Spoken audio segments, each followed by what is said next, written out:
Journée nationale du 8 mai 2021, commémoration de la victoire du 8 mai 1945. Je vais vous donner lecture du message de Geneviève Darrieussecq, ministre déléguée auprès de la ministre des Armées, chargée de la mémoire et des anciens combattants. 8 mai 1945. Par deux fois, l'Allemagne a signé sa capitulation sans condition. Pour l'Europe, la délivrance est là. La guerre est finie. Enfin, après tant de souffrances et de désolation, après tant d'espérance et de lutte acharnée, même les épreuves les plus douloureuses ont une fin. Même les tempêtes les plus dévastatrices s'achèvent. Une joie bouleversée emplit les cœurs. Les drapeaux ornent les fenêtres. Les embrassades se noient dans la liesse populaire. Derrière les larmes de joie, celles de la peine affleurent. Personne n'oublie les villes ruinées, les vies dévastées. Personne n'oublie que l'humanité a payé le plus lourd tribut de son histoire. Notre monde en fut à jamais changé. La Seconde Guerre mondiale est une rupture pour notre civilisation qui se sait encore davantage fragile et mortelle.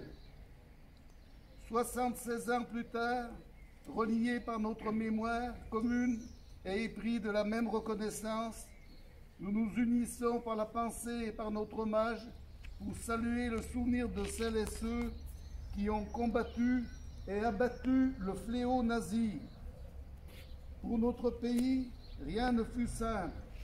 Ce combat prit de nombreux visages et la victoire mille chemins. Malgré les ardents soldats de Montcornet, d'Abbeville, des Alpes, de Saumur et tous ceux de 40, l'ombre de l'occupation, de la division, puis de la collaboration a jeté son voile obscur sur la France. Il y a 80 ans, en 1941, les flambeaux de la résistance brillaient déjà. Le flot du refus et de l'espérance montait, tandis que la répression forgeait son funeste souvenir à Châteaubriand, au camp de Souges ou au Mont-Valérien. La France libre recevait les ralliements des territoires ultramarins et poursuivait son inlassable épopée.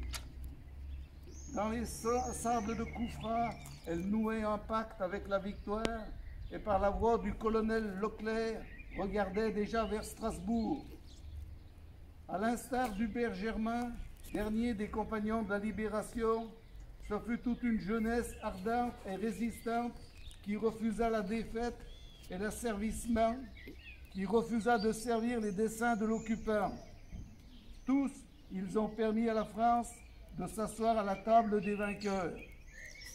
Cela fut rendu possible par le combat acharné des armées françaises et des armées alliées, par les forces françaises libres qui jamais ne cessèrent la lutte, par le dévouement des résistants de l'intérieur, par chaque Française et Français qui a refusé l'abaissement de la France et la négation de ses valeurs.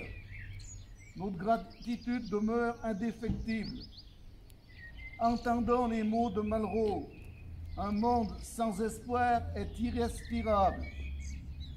La victoire de 1945 est le succès de l'espérance, mais elle est aussi l'aube d'un nouvel effort collectif pour la reconstruction, pour la paix et pour l'Europe.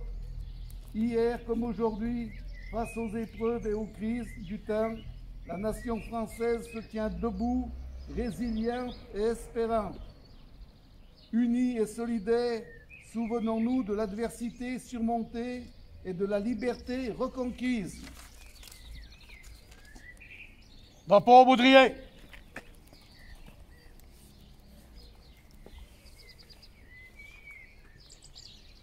Dépôt de gerbe de la municipalité de Saint-Béron par le président du Souvenir français Daniel Barral et M. Alain Larde, adjoint.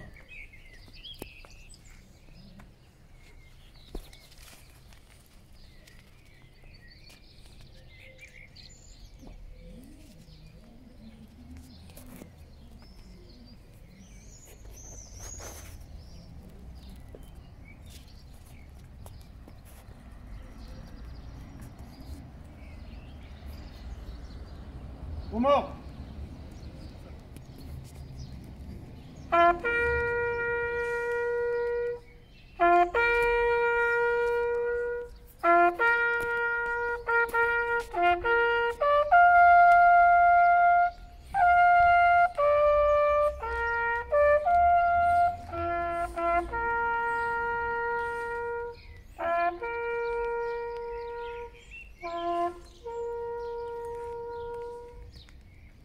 Minute de silence.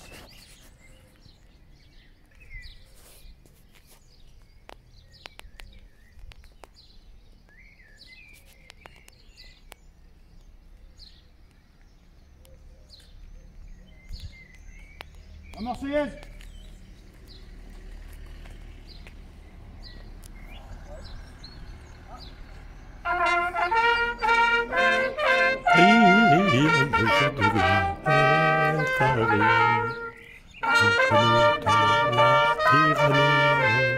L'étendard sanglant est levé, l'étendard sanglant est levé. Entendez-vous dans les campagnes mugir ces féroces soldats? Ils viennent jusque dans nos bras, égorger nos fils, nos compagnes.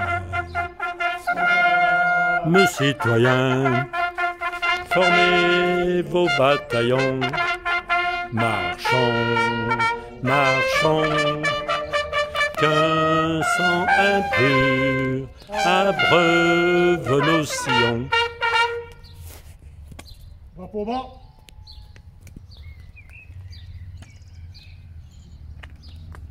Repos. Éventuellement, vous voulez faire un petit air ou non, c'est comme vous voulez. Vous voulez nous jouer quelque chose avec l'autorisation de monsieur le maire? On sera après.